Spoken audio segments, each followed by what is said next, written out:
నమస్కారం డాక్టర్ గారు. నమస్కారం. డాక్టర్ గారు, కాళ్ళు చేతులలో తిమ్ములు రావడానికి అసలు కారణాలేంటి? Doctor Vijay Bhaskar, chairman ethics committee, clinical research and trials, Hyderabad, masters in orthopaedics. ఈరోజు మనకు కామన్గా ప్రజలలో ఎబోవ్ 40 ఆర్ 50 ఏజ్లలో కొన్ని కోమార్బిడ్ డిజీజెస్ అంటే BP, sugar, neuropathic problems, neurological problems, అంతేకాకుండా కొన్ని ట్యూమర్స్ అంటే గడ్డల వలన, యూజువల్గా కాళ్ళల్లో, చేతులలో, వెన్నుపూసలో ప్రాబ్లమ్స్ ఉండటం వలన తిమ్మిర్లు చూస్తూ ఉంటాం. బ్రెయిన్ అనేది ఒక కంప్యూటర్ లాగండి. బ్రెయిన్ నుంచి రకరకాల వైర్లు అంటే రకరకాల నరాలు మెడ నుంచి చేతులలోకి పోతాయి, అలాగే వీపు నడుము నుంచి కాళ్ళలోకి పోతాయి. సో యూజువల్గా ఈ యొక్క నరాల వ్యాధులు ఎప్పుడైతే మొదలవుతాయో, అంటే సపోజ్ సింపుల్గా మనం తీసుకుంటే నరాల ఒత్తిడి ఎక్కడైతే మెడ దగ్గర కానీ నడుము దగ్గర కానీ ఎప్పుడైతే నరాలు వెన్నుపూసలో నుంచి బయటకు వస్తాయో, ఇలా ఈ నరాలు కాళ్ళలోకి పోతాయి, చేతుల్లోకి పోతాయి. ఈ నరాలు ఇక్కడ ఒత్తిడి లోనైనప్పుడు, అంటే ఈ డిస్క్ ప్రాబ్లం వల్ల కానీ, బోన్ ప్రాబ్లం, డిస్క్ అంటే డిస్క్ ప్రొలాప్స్ అంటాము, బోన్ అంటే స్పాండిలోసిస్ కానీ స్పాండిలైటిస్ కానీ అంటాం. తద్వారా ఈ నరాలు ఎప్పుడైతే ఒత్తిడికి లోనవుతాయో దానిలో ప్రసరించే ఇంపల్స్ అంటాం, కరెంట్ అంటాం దాన్ని. ఆ ఇంపల్స్ ఒత్తిడికి లోనైనప్పుడు ఆ కాళ్ళల్లో ఉండే సెన్సరీ అంటే సెన్సరీ నర్వ్స్, మోటార్ నర్వ్స్ అంటారు. సెన్సరీ నర్వ్ స్పర్శను తెలిపితే మోటార్ నర్వ్ కండరం యొక్క యాక్టివిటీ పవర్ని మెయింటైన్ చేస్తుంది. సో ఎప్పుడైతే మనకు అన్టువర్డ్ ప్రెషర్ నరాల మీద పడ్డప్పుడు కాళ్ళల్లో కానీ చేతులలో కానీ నరాలు లాగడం నుంచి మొదలెడితే నరాలలో తిమ్మిరి రావడం అంటే హైపోస్థీషియా అంటాం. లేకపోతే అప్పుడప్పుడు హైపర్స్థీషియా అంటే నరాలు స్టిమ్యులేట్ అయ్యి నీడిల్స్ అంటే సూదులు పొడుస్తున్నట్టుగా ఒక స్పర్శ వస్తుంది. సో ఇలాంటి సమస్యను మనం హైపర్స్థీషియా అండ్ హైపోస్థీషియా అంటాం. సో ఇలాంటి విషయాన్ని మనం తెలుసుకోవాలంటే యూజువల్గా వెన్నుపూస యొక్క ఎంఆర్ఐ స్కానింగ్ చేసి, ఎంఆర్ఐలో ఎముకలే కాకుండా కండరాలు 0.01 mm వరకు కూడా ఏమాత్రం కండరాల్లో కానీ నరాల్లో కానీ డిస్క్లో కానీ సమస్య ఉంటే అది వెలికి తీస్తుంది.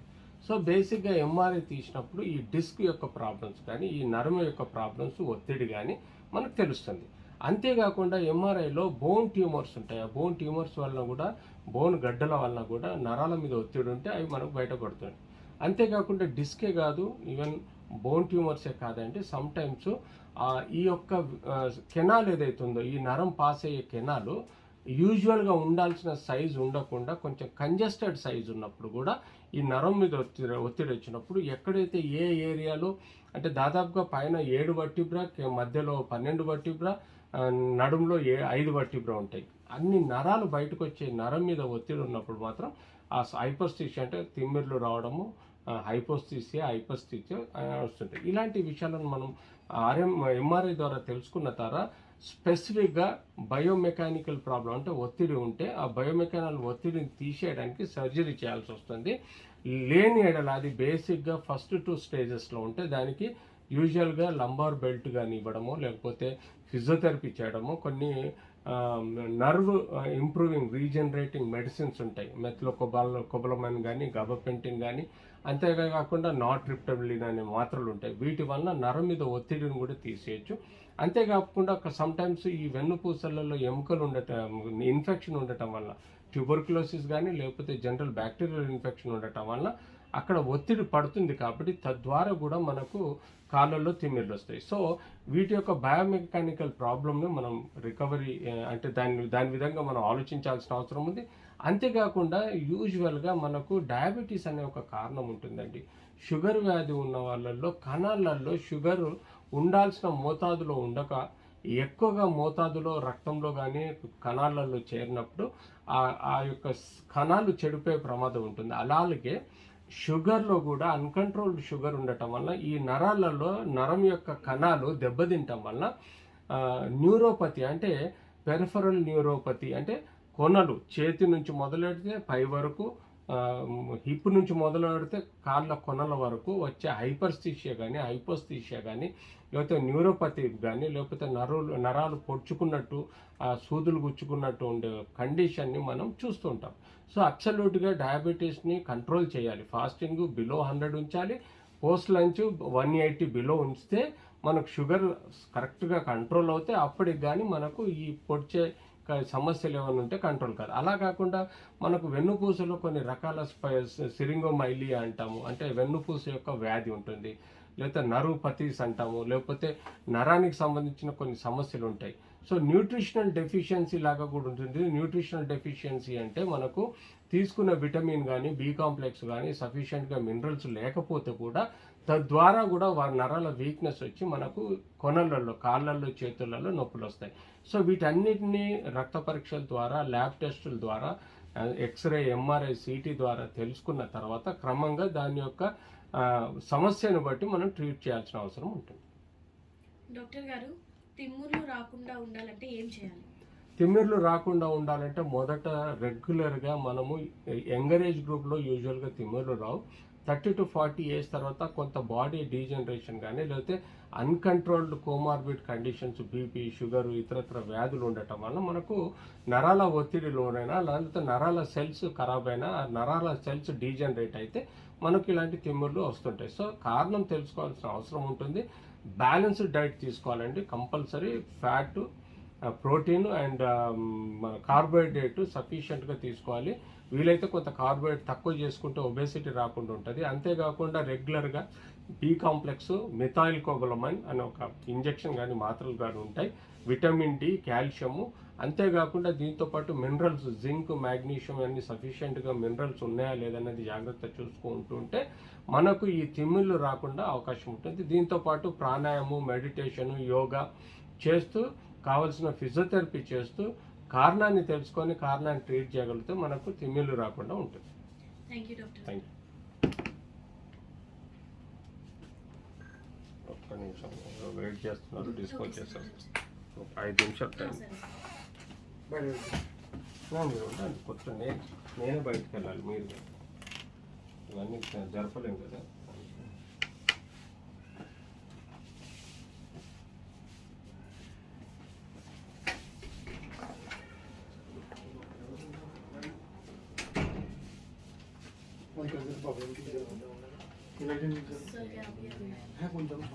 అస్సలు గ్యాప్ ఇయ్యరు. చెప్పేటప్పుడు అడుగుతానేమో ఫ్లో పోతుందేమో అనిపిస్తుంది.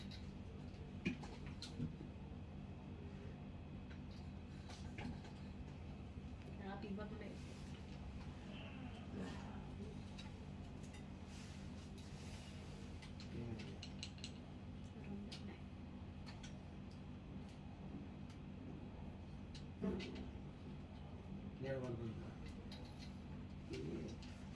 జనరల్గా ఈ కెమెరాలో ఆయన ముఖం ఇట్లా గ్లో లేదు డల్ కనబడతాను. నేను అందుకే ఏం అవ్వలేదు.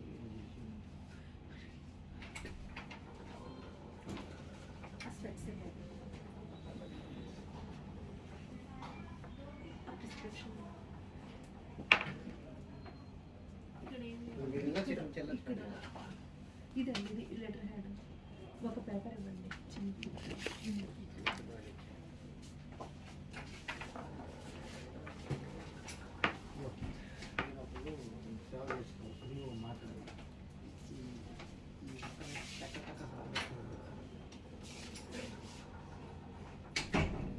మళ్ళీ అది చూపిస్తాడు, అది చూపిస్తాడు. అవన్నీ నేను ట్రీట్మెంట్ చేయాలి.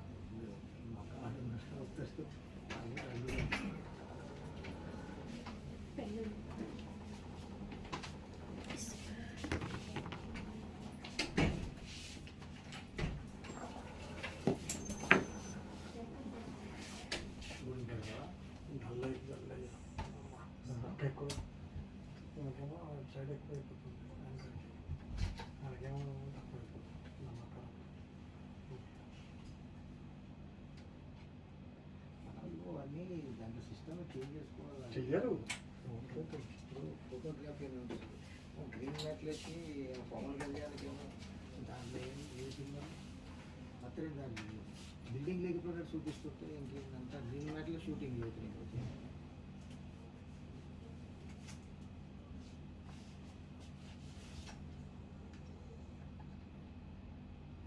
బాబాయ్ ఇంకో తీసుకురా బాబాయ్. ఓకే పెట్టండి. ఇప్పుడు తీసుకుంటున్నాను మొక్కాల నొప్పులు. కంపల్సరీ పెట్టండి.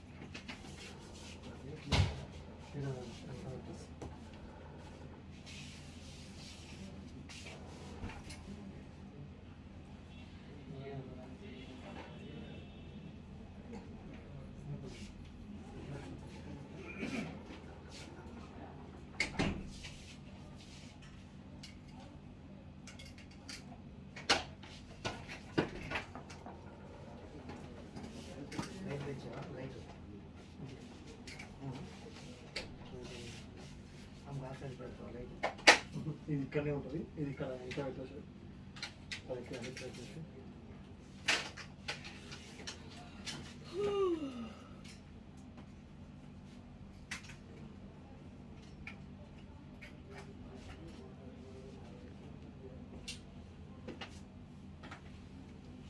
చాలా కొంచెం బాగా పెట్టాలి.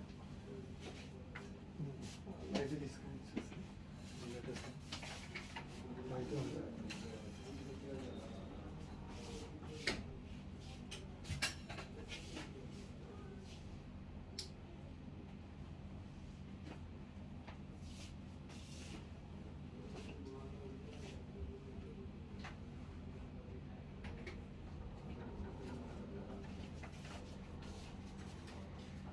అంటే మీరు ఎక్కువ ట్రైన్ చేస్తుంటారు కాబట్టి ఈ కాలే యూజ్ చేస్తారు. Right leg right hand left into పని ఉండదు. లెఫ్ట్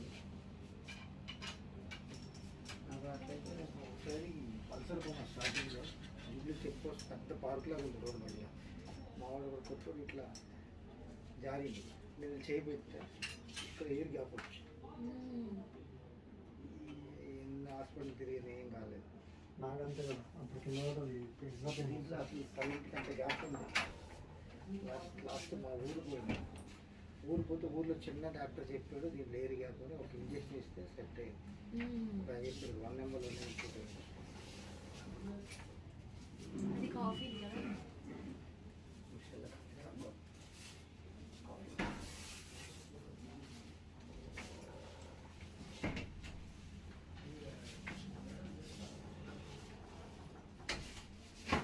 ఈ టెక్నాలజీ పెరిగింది. ఇంకా ఈ లైట్లు ఎందుకు ఎల్ఈడి లైట్లు వాడు ఆకలి ఇయ్యాడు.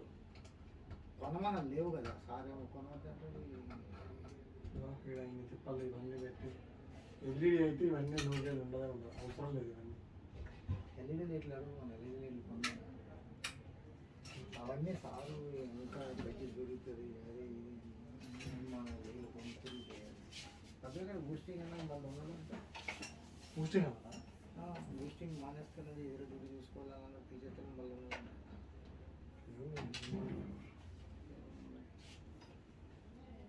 రాత్రి ఈ మాస్క్ ఎక్కడ పెట్టి కొనాలి.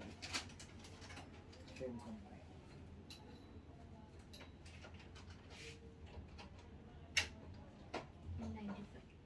N95 దీంట్లో కొంచెం యాంటీ వైరస్ అనేది ప్రొడక్టివ్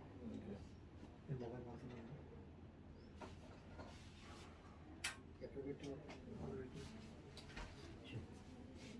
పవర్ ఆఫ్ అయింది ఆన్ చేయాలి.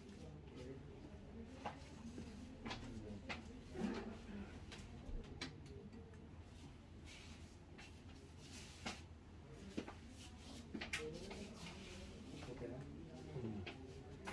కెమెరా ఆన్ చేసి చూసుకో. ఇంత కాంజెస్టెడ్ ఉంటుంది. ఏంటి అసలు ఇది కోవిడ్ ఫండ్ ఈ టేబుల్ ఏదో కదా ఉంటుంది.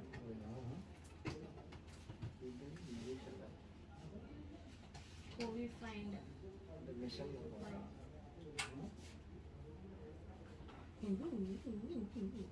వచ్చినాక మీరు అడగండి ఇదేం సార్ నేనైతే బాగుంది.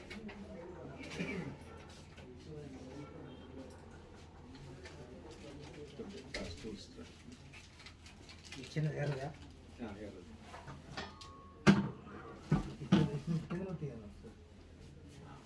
ఇది చిన్న ఉంది గుడ్డిగా. అంతే బాగుంది.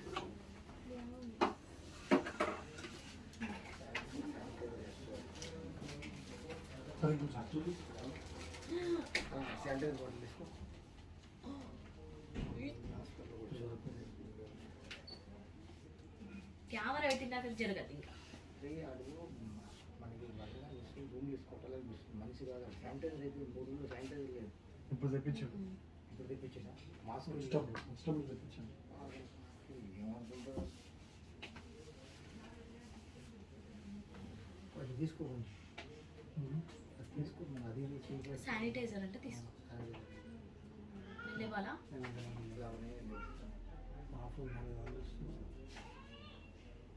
ఆఫే ఉంటుంది కదా, ఆనున్న వెంట పర్లేదు చెప్పేయడం చెప్తాను.